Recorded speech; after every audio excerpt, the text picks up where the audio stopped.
Commissaire spécial du gouvernement depuis le début de l'an passé, Alphonse Ngoïkia Sangui a été réélu gouverneur de province du Kasaï-Oriental le 26 mars 2016 par la totalité des 24 députés qui composent l'Assemblée provinciale du Kasaï-Oriental. Une marche de réjouissance s'est déroulée juste après l'élection dans les rues de Mbuji-Mayi.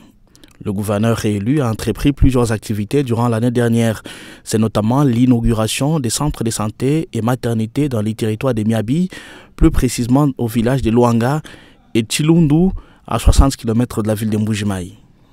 Alphonse Ngoïkia Sangui a également effectué une tournée à travers les 5 territoires qui composent le nouveau Kasaï-Oriental pour récolter les problèmes spécifiques de la population à inscrire dans le plan d'action du nouveau gouvernement provincial. Il était à Kabé-Kamwanga, Miabi, Lupatapata, Katanda. En Mbuji-Mayi, le gouverneur multiplie des descentes à Tchala, où se trouve la centrale hydroélectrique qui alimente la ville en vue de garantir la stabilité de l'énergie électrique dans la capitale provinciale. Mais 2016 a été marqué par le financement du projet d'élargissement du réseau de distribution d'eau potable au Kasaï-Oriental.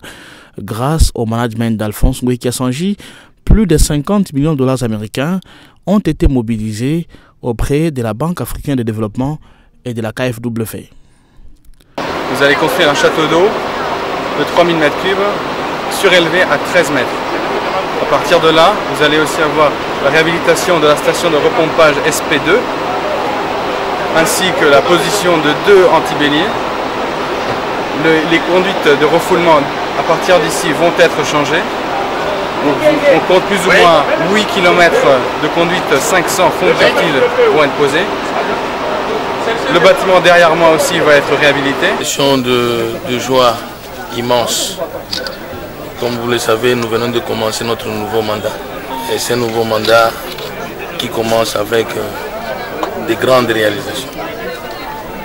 Qu'il me soit permis d'abord de remercier le président de la République sous son impulsion. Nous venons d'avoir ce financement. Chose promise, chose faite. Ce qui était un rêve est devenu une réalité. On aura une couverture totale, c'est-à-dire tous les quartiers, même les quartiers qui n'ont pas le réseau de la régie des eaux, vont être maintenant connectés à ce réseau-là.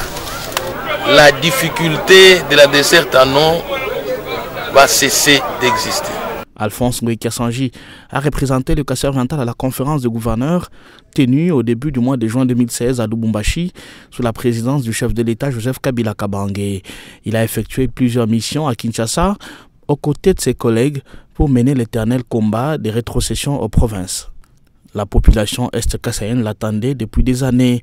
Les travaux de réhabilitation de la route nationale numéro 1 Mbuji-Mayi-Moneditou ont été finalement lancés en octobre dernier et sont exécutés par la société chinoise Crequit. Cela va améliorer les échanges commerciaux qui existent depuis des années entre les villes de Mbuji-Mayi et de Moneditou.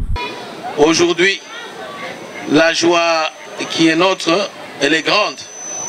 La joie de la population de la province du Kasaï-Oriental qui la manifeste ici est grande parce que près de 40 ans, cette route était fatiguée. Alors que c'est une route de grande importance pour notre province. Nous tenons donc à remercier le président de la République, son Excellence Joseph Kabila Kabange, pour avoir songé à sa population du Kasaï-Oriental. Le gouverneur Ngoïkia Sangui a aussi ouvert et clôturé 6 mois plus tard la formation des 450 éléments de la police nationale congolaise sur la police de proximité et des mines. Dans la soirée, s'est déroulée l'inauguration des grands bâtiments devant abriter les commissariats et 4 sous-commissariats de la police nationale congolaise commune de Bipemba à Mbuji-Mayi. Ces bâtis sont le fruit du partenariat entre le gouvernement provincial et l'Organisation internationale des migrations.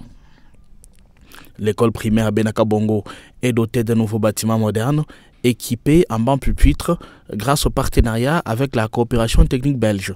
Le chef du gouvernement du Kasaï-Oriental a également sauvé plusieurs universités et institutions supérieures du Kasaï-Oriental qui étaient fermées pour viabilité insuffisante. Elles ont été rouvertes par le ministre Delézu. Alphonse Ngoï Kassanji était également délégué au dialogue national tenu à la Cité de l'Union africaine. Sa signature est bel et bien apposée sur l'accord du 18 octobre 2016. Sa communication permanente avec la population a permis à sa province d'éviter les violences lors des événements du 19-20 septembre et 19-20 décembre 2016. Les Est-Kassaïens ont vécu normalement ces jours. Mais cette fin d'année en province est surtout dominée par l'incursion de la milice fidèle à Feu Kamouina Sapou dans les territoires de Miabi et Kabé Kamwanga. Le gouverneur Ngoï Kassanji multiplie des missions d'itinérance dans quelques villages infiltrés pour inviter les jeunes à la paix. Le gouverneur du Kassai-Oriental réunit également plusieurs notables de ces territoires. Les années passent et se ressemblent pour Alphonse Ngoï Kassanji à la tête du Kassai-Oriental. Sa 10e année a été marquée par plusieurs actions à impact visible pour le plus grand bonheur de sa population.